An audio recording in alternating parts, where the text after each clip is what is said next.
Most people think that computational biology is nothing but data analysis. But in reality, what we do is much more than that.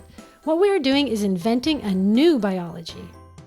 Understanding physical and functional interactions between proteins in living systems is of crucial importance in biology. Proteins are complex dynamical objects and can look like this or like this. Let us call it Alice. At LCQB, we want to understand how Alice behaves with the other proteins living in the cell. We want to understand what kind of interactions Alice has with other proteins in her network. Alice displays different binding affinities with her potential partners. These circles of affinity exist for each protein in the community.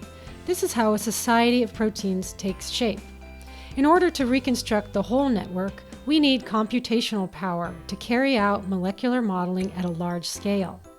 By taking a close look at Alice's surface, we can understand her physical interactions and identify her binding partners. The interaction sites of proteins are these colored patches on their surface.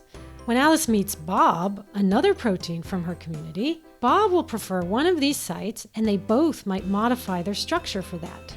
Due to this plasticity, a society of proteins is not based on a one-to-one relationship, and Alice can have more than one partner at a time. But how does she select them? By looking at how Alice behaves with all the proteins in her community, we can identify the ones with whom she has stronger affinities. This is how we can differentiate between Alice's fake partners, with whom she has low affinities, and her true partners. Identifying the interaction sites of proteins helps us to compose complex models. These sites can be predicted from the protein's amino acid sequences and from their evolutionary conservation.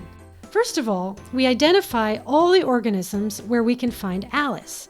From human beings to unicellular organisms like yeast, we construct the protein's evolutionary tree. We collect Alice's sequences of residues in all these organisms, align them together, and search for conserved residues in Alice. When a position is conserved across the evolutionary tree, almost all species preserve the same amino acid. Amazing but true, conserved residues group together on the protein's surface, and once combined with shape and chemical properties, allow us to identify binding sites. Let's now take two sequence alignments, one for Alice, and we fix a position on it, and the second for Bob that we want to scan in its entirety. For each pattern observed for Alice, we look for the same pattern in Bob. And when we find it, we also see the pattern on their trees. This means that Alice and Bob's residues co-evolve. These correlated mutations for the two residues in Alice and Bob are an indicator of a physical contact between them. Let's now imagine that Bob lives in a child who is affected by a disease.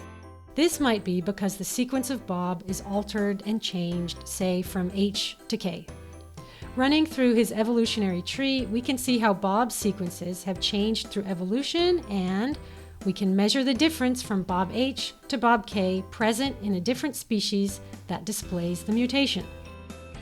The minimal distance in the evolutionary tree between H and K is an important indicator of the deleterious effect of Bob's mutation from H to K. This way, we can predict whether this mutation will have a strong impact on the child's health or not. A consequence of Bob's mutation might be that he cannot bind to Alice anymore because their contact position is lost. Due to the mutation, the network of interactions changes and might be completely rearranged. At LCQB, we want to study how this network changes on a large scale and develop computational methods sensitive to single and multiple mutations. We want to provide our results to medical doctors, biologists, and pharmaceutical companies.